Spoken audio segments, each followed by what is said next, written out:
반갑습니다. 스포츠 분석 국내 1위 갓생 스포츠입니다. 오늘도 확실한 분석을 바탕으로 여러분께 큰 도움을 전해드리겠습니다. 구독과 좋아요 한 번씩 부탁드리겠습니다. 경기 분석에 앞서 국내 1위 분석가분을 모신 정보 공유방을 무료로 초대해드리고 있습니다. 영상 아래 고정 댓글 통해 메시지 주시면 참여 가능하시니 많은 참여 부탁드리겠습니다. 2월 26일 경기 일정입니다. 핵심만 빠르게 분석 들어가겠습니다. 첫 번째 첼시와 리버풀의 경기입니다. 첼시는 이 경기에 대한 동기부여는 큽니다. 냉정하게 리그 순위로 유럽 대항전을 장담할 수 없는 상황입니다. 따라서 첼시가 카라바오컵 우승을 해서라도 다음 시즌 컨퍼런스라도 나가야 하는 상황을 만들려고 할 것입니다.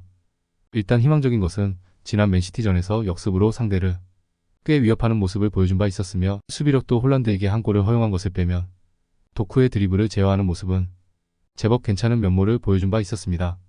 리버풀은 루턴타운을 잡았고 이 일정을 맞이하게 됩니다. 리버풀 입장에서는 직전 대결에서 4대1로 이긴 전적이 있어서 나름대로 할만한 상대를 만났다고 볼 여지가 크지만 상황이 녹록하지는 않습니다. 당시에는 압박 싸움에서 압도적인 우위를 보여주면서 상대 중원을 무너뜨리는 모습을 보여준 바 있었는데 현재는 리버풀의 부상자가 많은 상태고 주중 경기까지 치러서 압박의 강도를 확신하기는 어려울 수 있는 상황입니다. 그동안 첼시와 리버풀은 전력 차이에 상관없이 무승부가 많이 나왔던 편입니다. 이 패턴이 이어질 가능성도 없지는 않다고 보는데 압도적으로 직전 경기에서는 리버풀이 승리를 거두었지만 결국 현재 리버풀의 스쿼드 상황과 주중 경기 이슈라는 변수는 상당히 큽니다. 첼시도 이 경기에 대한 동기부여는 매우 크다고 보는 것이 합당할 것입니다. 그러므로 이 경기는 리버풀의 승리와 오버를 추천드립니다. 두 번째 레알 베티스와 빌바오의 경기입니다. 베티스는 상당히 부진한 양상입니다. 특히 알라베스, 헤타페, 자그레브 등 압박을 상당히 잘하는 팀에게 약점을 보이고 있는 상황입니다. 문제는 빌바오가 홈보다 원정에서는 화력이 따라주지 못한다고 하지만 결국 압박이 상당히 강하다는 점은 동일하기 때문입니다. 베티스가 철저하게 지공 성향이라서 빌바오와의 경기에서 기동력은 늘 문제가 되는 편인데 한 골을 허용하게 되면 베티스의 전진이 상당히 더디게 이어질 수 있습니다. 빌바오는 체력과 압박, 기동력이 중요합니다. 홈에서 압도적인 화력을 쏟아붓는 특징이 여기서 온다고 할 수 있을 것입니다. 아무래도 원정에서는 체력적으로 부담이 있지만 공을 빼앗긴 상황에서의 압박이 아주 좋다는 점은 원정에서 유효한 상황이고 베티스가 압박 상황에서도 기복이 없지는 않은 모습입니다. 빌바오가 한 골을 빠르게 넣는 상황이라면 경기를 유효하게 가져갈 수 있을 듯합니다. 일단 빌바오의 압박이 베티스에게 큰 부담이 될 것으로 보이는 상황입니다. 물론 빌바오도 원정보다는 홈에서 화력이 더 좋아지는 면모가 있어서 한 골을 넣고 상대의 지공을 저지하는 식으로 운영하게 될 가능성이 높습니다. 그러므로 빌바오의 승리를 추천드립니다. 세 번째 알크마르와 아약스의 경기입니다. 알크마르는 최근 아약스를 상대로 승리를 곧잘 챙기고 있습니다. 다만 기본적으로 아약스같이 압박을 가하는 상대에게는 약했다는 점을 생각해야 할 듯합니다. 하위 전력을 상대할 때에는 본인들이 중앙을 잡아먹는 상황을 만들어서 공격력도 올라오는 편인데 PSV 트벤테, 페예노르트 같은 팀들에게는 공이 옆으로 새면서 공격력이 올라오는 모습을 보여주는 모습은 아니었습니다.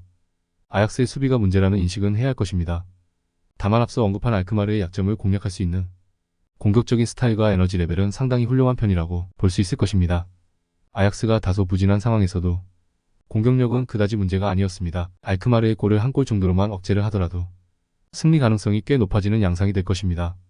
알크마르가 아약스같이 아주 공격적으로 플레이를 하면서 자신들의 플랜을 제대로 만들기 어려운 상황에서는 약한 편입니다. 아약스의 수비를 생각해야겠지만 화력적으로는 부침이 있는 상황에서도 그다지 어려움은 없었다는 점은 장점이라고 볼 수 있을 것입니다. 그러므로 이 경기는 무승부를 추천드립니다. 네 번째 파리 생제르맹과 스타드렌의 경기입니다. 파리 생제르맹은 생각보다 최근에 렌을 상대로 제법 좋지 못했던 기억이 많습니다. 다만 최근 홈에서 0대2로 패한 경기는 지난 시즌이었고 당시 3백으로 가면서 익숙하지도 않은 전술을 가동했던 탓이 컸습니다. 올 시즌에는 4-3-3으로 고정된 포메이션을 구성하고 있는 상태고 이 포메이션으로 상대 홈에서 3대1로 승리를 거두고 서력하기도 했습니다. 지난 경기 하키미, 음바페가 모두 선발에서 제외되었음에도 승리를 거둔 것도 상당히 긍정적 신호입니다. 렌은 밀란을 상대로 3대2로 승리했습니다. 하지만 총 스코어에서 밀려서 결국 탈락하고 말았습니다. 홈에서 강한 면모를 보여주기는 했지만 밀란의 아주 강한 압박에 이골을 실점하는 등 주도권을 잡으려고 적극적으로 가는 팀에게는 약하다는 것을 그대로 드러낸 매치였다고 할 여지도 있었습니다. 결국 원정에서의 난조와 파리 생제르맹이 스스로 경기를 망치지 않으면 기본적인 상성관계에서는 뒤진다는 것을 증명한 셈입니다. 스스로 경기 플랜을 꼬지 않으면 무난하게 상성에서 앞서는 양상입니다. 렌이 일정상으로도 불리한 상황이고 파리 생제르맹은 에이스 하키미, 음바페가 지난 경기 선발에서 제외되면서 에이스들의 전반적인 체력 관리도 잘 되어 있는 상황입니다. 그러므로 이 경기는 파리의 승리를 추천드립니다. 이상으로 저희 국내 최고 분석가분들의 추천 배팅입니다. 더욱더 자세한 조합픽은 국대 최대 스포츠 정보방에서 무료로 받아보실 수 있으니 영상 아래 고정 댓글 링크 클릭해주시면 친절하게 안내 도와드리겠습니다. 오늘도 짧은 영상 봐주셔서 감사합니다. 조금이나마 유익하셨다면 좋아요, 구독 부탁드릴게요. 다음 영상에서 또 뵙겠습니다.